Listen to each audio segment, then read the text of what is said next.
Assalamualaikum warahmatullahi wabarakatuh.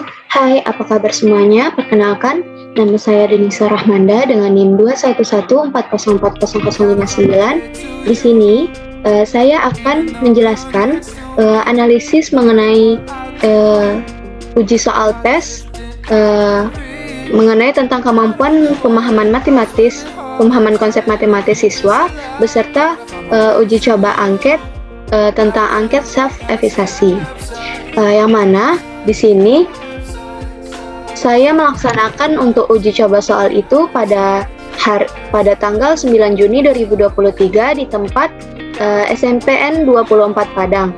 Dan untuk angket sendiri saya mencobakan langsung ke adik tingkat saya, yaitu anak Kadis Matematika BP 22 dari UIN Imam Bonjol Padang. Baiklah, di sini saya akan langsung menunjukkan hasil laporan saya mengenai uji coba serta analisis soal dan juga angket saya. Baik, di sini untuk sasaran uji coba soalnya yaitu saya menargetkan kepada SMPN 24 Padang, tepatnya kelas 8 untuk materi bangun ruang sisi datar. Dan bentuk soalnya yaitu berupa uraian, yang mana dalam soal ini saya memiliki 7 soal dalam bentuk uraian atau non-objektif. Baik, kita masuk ke dalam kisi-kisi yang pertama, yang mana di sini sudah tertera lampiran 1.1 yaitu kisi-kisi soal kemampuan pemahaman konsep matematis. Satuan Pendidikan SMP kelas 8 semester genap, mata pelajaran matematika, materi bangun ruang sisi datar, bentuk soal uraian. Kompetensi intinya yaitu KI 1 menghargai dan menghayati ajaran agama yang dianut, KI 2 menunjukkan perilaku jujur, disiplin, tanggung jawab, peduli, toleransi, gotong royong, santun, percaya diri dalam berinteraksi secara efektif dengan lingkungan sosial dan alam dalam jangkauan pergaulan yang keberadaannya. KI 3 memahami pengetahuan yaitu faktual, konseptual, prosedural, berdasarkan rasa ingin tahu tentang ilmu pengetahuan teknologi, seni, budaya terkait fenomena dan kejadian tampak mata. KI 4 mencoba mengolah, menyaji dalam ranah konkret atau menggunakan mengurai, merangkai, memodifikasi, dan membuat, dan ranah abstrak yaitu menulis, membaca, menghitung, menggambar, dan mengarang sesuai dengan yang dipelajari di sekolah dan sumber lain yang sama dalam sudut pandang atau teori. Baiklah, ini berupa kisi-kisi saya. Yang pertama itu kompetensi dasarnya. Ada 2 kompetensi dasar, yang mana yang pertama membedakan dan menentukan luas permukaan dan volume bangun ruang sisi datar, yaitu kubus, balok, prisma, dan limas. Dan kompetensi dasar yang kedua, menyelesaikan masalah yang berkaitan dengan luas permukaan dan volume bangun ruang sisi datar, yaitu kubus, balok, prima, dan limas, serta gabungannya. Dan indikatornya di sini saya memiliki 11 indikator, yang mana untuk indikator memahami definisi dan ciri-ciri dari kubus dan balok serta mengetahui jaring-jaring kubus dan balok itu taksonomi Bloomnya yaitu pada C1 dan C2 untuk soal nomor 1. Dan untuk indikator pemahaman konsep matematikanya sendiri yaitu menyatakan kembali konsep dengan kata-kata atau bahasa sendiri atau poin A. Kemudian untuk soal nomor 2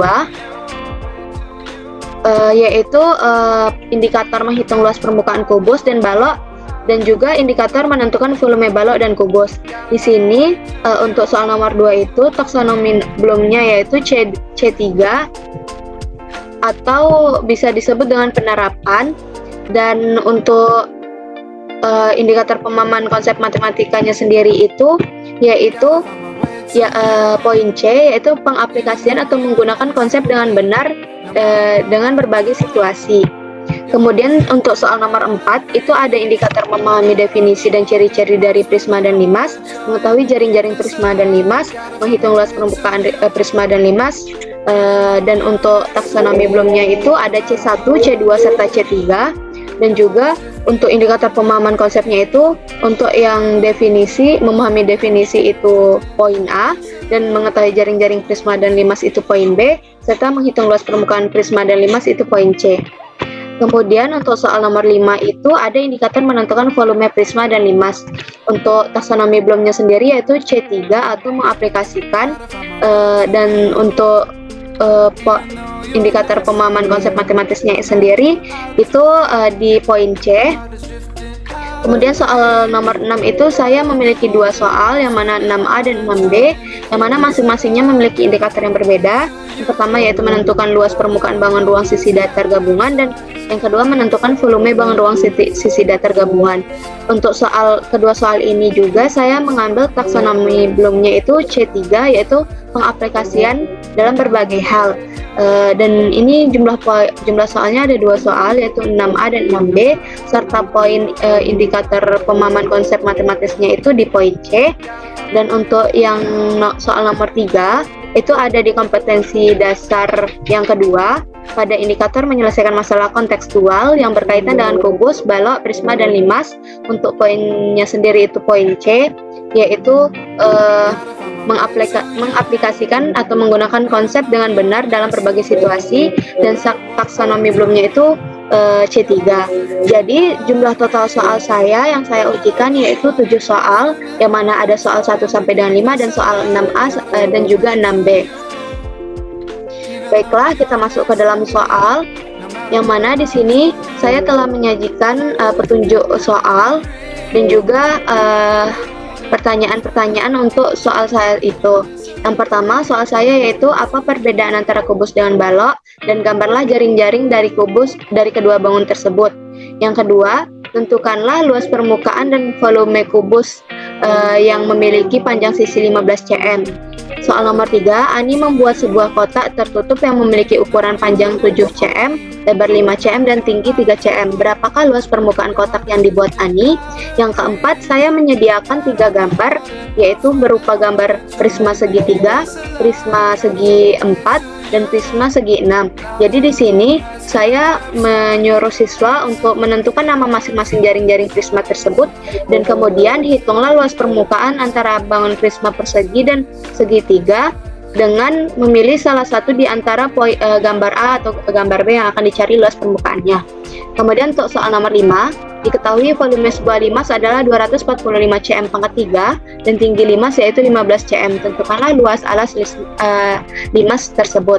Untuk soal nomor 6 itu ada 2 poin, yaitu poin A, menentukan luas permukaan bangun ruang yang pada gambar tersebut, dan juga untuk poin B, menentukan volume dari bangun ruang gabungan tersebut. Kemudian kita masuk ke dalam rubrik penskoran. Di sini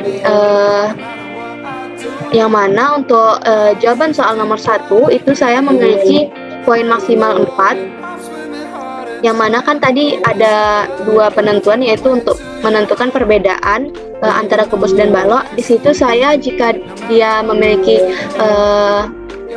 bahasa sendiri yang bagus dan menepati unsur-unsur dari kubus dan balok tersebut, maka nilainya 2 poin.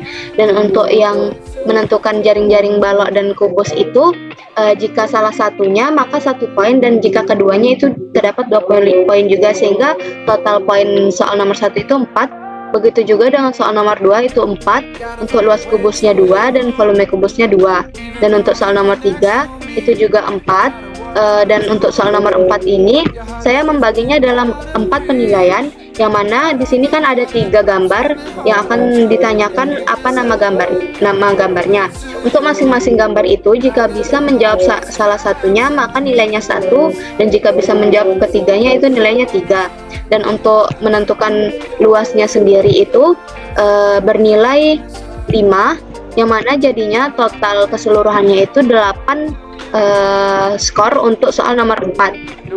Untuk soal nomor 5 itu 4 poin, dan untuk soal nomor 6 itu saya membaginya ke dalam 2 skor, yaitu untuk poin A itu 4 dan poin B itu 4. Untuk poin A itu, jika bisa mengetahui salah satu luas permukaannya, maka bernilai 2, dan jika bisa mengetahui kedua luas permukaannya, maka bernilai 4. Begitu juga dengan poin B. Dan jadi di sini hasil total skor maksimumnya yaitu 32, dan untuk ketentuan hasil akhirnya saya memakai rumus nilai siswa sama dengan jumlah skor yang diperoleh siswa per skor maksimum ideal dikali 100.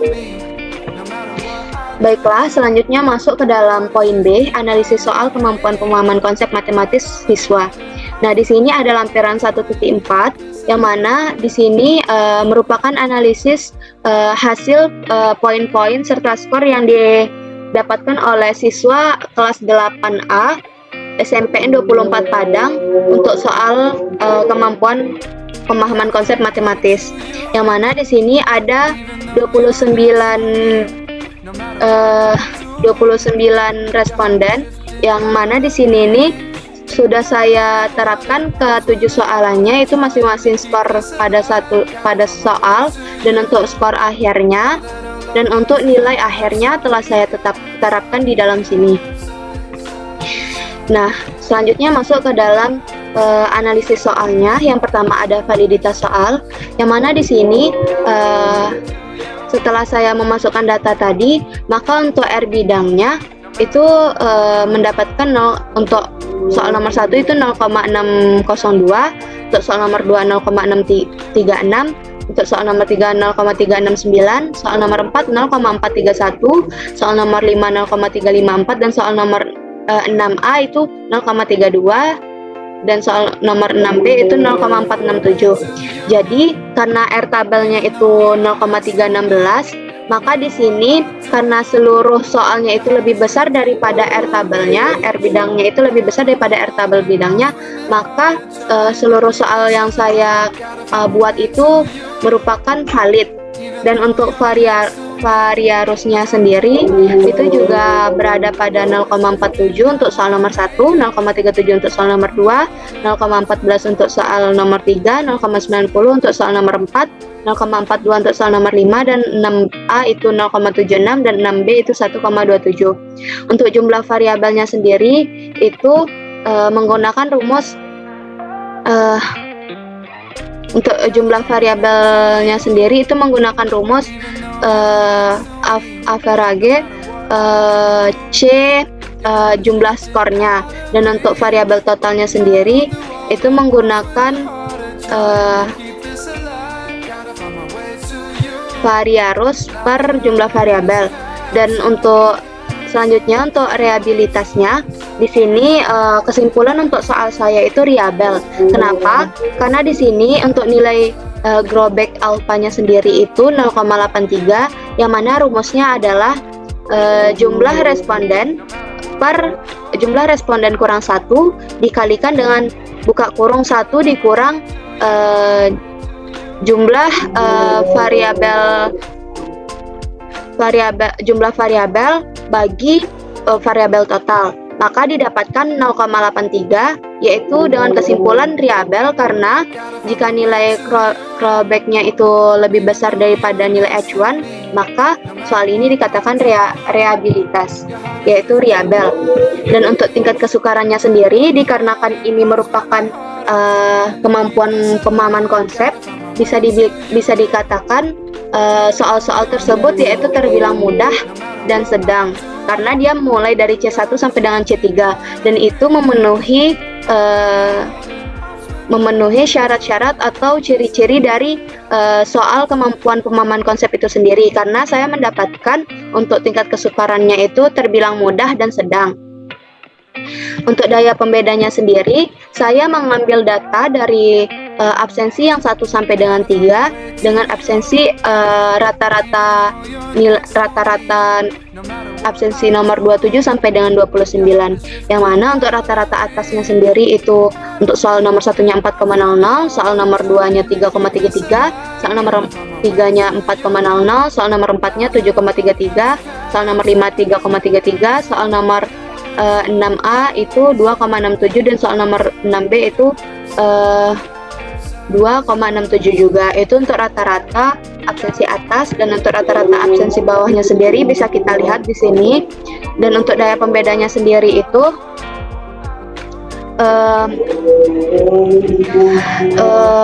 rata-rata atas dikurangkan dengan rata-rata bawah dibagi berapa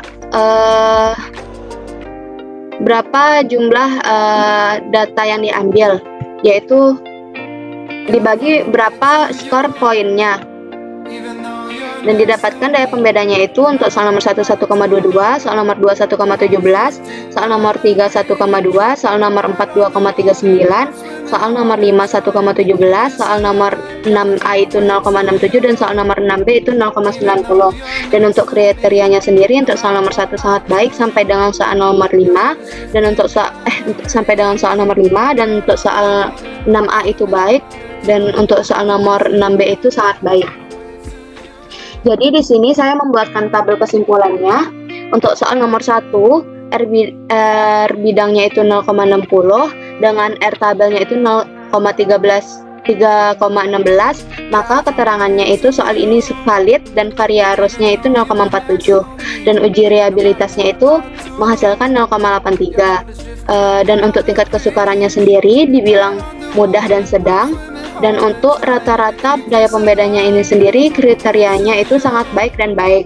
Jadi dapat disimpulkan bahwa soal ini dapat dipakai keseluruhan soalnya. Dan saya menyimpulkan secara tertulis, yang mana yang pertama seluruh soal valid dikarenakan nilai R bidangnya lebih besar dari nilai R tabel, yaitu lebih dari 0,316. Dan untuk soal ini reliable karena nilai fallback alpanya lebih besar dari nilai acuan, yaitu 0,7, yaitu bernilai 0,83. Dan untuk daya pembedanya itu soal nomor 1 sampai dengan nomor 5 dan nomor 6B itu sangat baik, sedangkan daya pembeda untuk soal 6B-nya adalah baik. Dan untuk kesimpulan terakhir, soal ini layak untuk dipakai. Baiklah, itu penjelasan mengenai merancang dan analisis soal. Selanjutnya kita masuk ke bab 2 tentang merancang dan analisis angket. Di sini saya menggunakan angket self-evaluasi, yang mana di sini saya uji cobakannya pada adik tingkat saya, yaitu Tadis Matematika B BP22 dari UIN Imam Bonjol Padang. Baiklah, langsung saja masuk ke dalam poin A, yaitu merancang angket self-evaluasi, yang mana pada lampiran 2.1 ada kisi-kisi angket self-evaluasi. Di sini saya memiliki 30 pernyataan, dan di dalam kisi-kisi ini memuat aspek, indikator, serta pernyataan positif dan negatif. Untuk aspeknya sendiri itu ada 3 aspek. Yang pertama magnitude, yaitu ada 1, 2, 3, 4, 5, 6. Ada 6 indikator, dan untuk 12 pernyataan. Untuk pernyataan positifnya ada 1, 2, 4, 7, 8, dan 10. Dan untuk pernyataan negatifnya ada 3, 5, 6, 7, 6, 9, 11, 13. Untuk strength sendiri, aspek strength sendiri itu ada 5 indikator, yang mana untuk pernyataan positifnya ada nomor 12, 14, 16, 19, 20, 23, dan 25. Dan untuk pernyataan negatifnya sendiri ada 15, 17, 18, 21, 24, 22, 26. Dan untuk aspek generality itu ada 2 indikator, yang mana di sini untuk pernyataan positifnya dan soal nomor 28 dan 30, dan soal negatifnya ada soal nomor 27 dan 29. Baik, langsung masuk saja ke angket uji coba self-evaluasinya. Di sini saya melampirkan identitas diri untuk diisi pengisi angket tersebut, dan petunjuk pengisian angketnya juga saya lampirkan, serta keterangan untuk keterangan yang dicentangnya. Ada keterangannya, yang pertama SS itu sangat sering, S itu sering, P itu pernah, dan TP itu tidak pernah. Baik, di sini ada 30 pernyataan angket.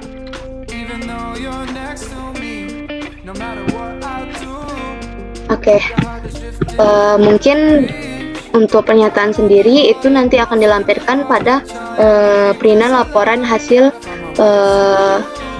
merancang dan analisis soal dan angket saya.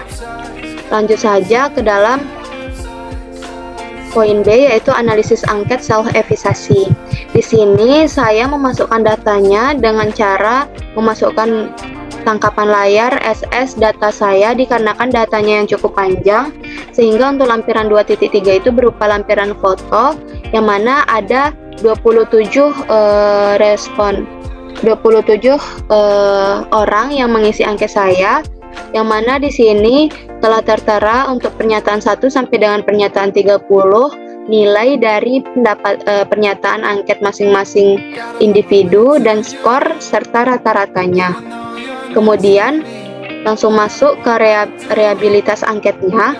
Untuk rehabilitas angket ini sendiri itu terbilang reliable karena nilai clawback-nya itu lebih besar dari nilai acuan, yaitu 0,90, yang mana di sini sesuai dengan seperti penjelasan di soal tes tadi, kisi-kisi soal tes tadi, dengan cara menentukan nilai clawback-nya tadi. Dan untuk validitas angket sendiri di sini saya juga melampirkan foto tangkapan dari Microsoft Excel saya. Untuk R bidangnya sendiri ini sudah tertera dari pernyataan 1 sampai dengan pernyataan 30. Dan untuk jumlah variabelnya sendiri itu ada di nominal 16,85 serta variabel totalnya itu ada 131,79. Jadi di sini dari hasil data yang saya cari itu saya mendapatkan kesimpulan analisis angket saya, yang mana angket ini bersifat reliable karena nilai clawback alfanya itu besar daripada 0,70, yaitu bernilai 0,90. Dan untuk validitasnya sendiri saya menilai dari satu masing-masing pernyataan. Untuk pernyataan nomor 1 itu valid, pernyataan nomor 2 itu valid, pernyataan nomor 3 tidak valid, 4 valid, 5 tidak valid, 6 valid, 7 valid, 8 tidak valid, 9 valid, 10 valid, 11 tidak valid, 12 valid, 13 valid, 14 tidak valid, 15 valid, 16 tidak valid, 17 valid, 18 tidak valid, 20 valid, 21 valid, 22 valid, 23 valid, 24 tidak valid, 25 tidak valid, 26 tidak valid, 27 valid, 28 valid, 29 valid, 30 valid. Jadi di sini dapat pernyataannya bahwa ada 19 pernyataan yang dikatakan valid dan 11 pernyataan yang tidak valid. Jadi mungkin angket ini bisa digunakan ketika pernyataan yang tidak valid itu diperbaiki. Baiklah, untuk sebelumnya saya terlupa untuk bukti bahwa saya telah meminta validator untuk memeriksa apakah soal saya dan angket saya itu valid. Di sini saya telah ada bukti bahwa pengisian angket yang mana di sini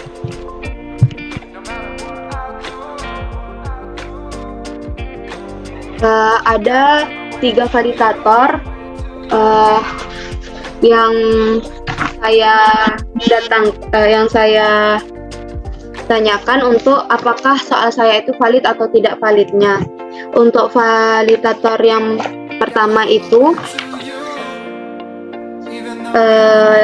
pada Pak Septrus Mitra SPD GR, yang mana ini Bapak ini merupakan guru SMPN 24 Padang, dan di sini beliau mengatakan bahwa perlu perubahan sedikit bahasa pada soal saya. Dan untuk Pak Viro HSPD, beliau juga mengkoreksi adanya kerancuan soal pada soal nomor 1 saya, yaitu mengenai sebelumnya soal saya itu apa yang dimaksud dengan kubus dan balok. Itu tuh merupakan soal yang rancu karena tidak bisa dinilai apakah itu benar atau salah. Jadi karena itu merupakan opini, jadi saya rubah menjadi apa perbedaan antara kubus dengan balok. Itu yang diberikan oleh Pak Viro untuk merubah bahasa soal nomor 1. Dan untuk validator yang ketiga itu ada Bu Wina Fajriyah SPD, yang mana beliau mengatakan sama dengan Pak Septrus untuk memperbaiki bahasa dari soal saya. Dan alhamdulillah setelah saya memvalidasi soal saya kepada validator tersebut, saya langsung merubah soal saya sesuai dengan ketentuan yang diberikan oleh validator. Selanjutnya ada lembar validasi angket saya, yaitu ada 3 lembar, ada 3 validator juga, yang mana di sini yang pertama itu ada dari Pak Pance Saputra SPD. Di sini dia mengungkapkan untuk poin-poin pernyataan yang memiliki kata tidak itu dirubah menjadi selain kata tidak, karena di dalam angket itu kata tidak itu katanya tidak boleh dimasukkan. Jadi di sini perubahannya untuk kata tidak dan atau artian dalam perubahan segi bahasa pernyataan angket saya. Dan untuk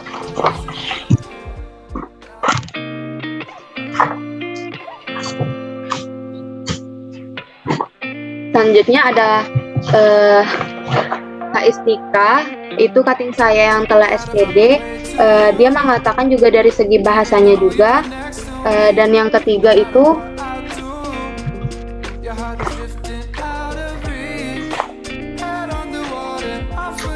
juga mengatakan bahwa angket saya itu perlu diperbaiki kalimat yang seperti terlalu berlawanan, dan itu saya telah memperbaikinya dan telah mengujikannya langsung kepada adik tingkat saya. Baiklah, mungkin hanya sekian yang dapat saya sampaikan. Saya mohon maaf jika ada kata salah. Saya akhiri dengan Assalamualaikum warahmatullahi wabarakatuh.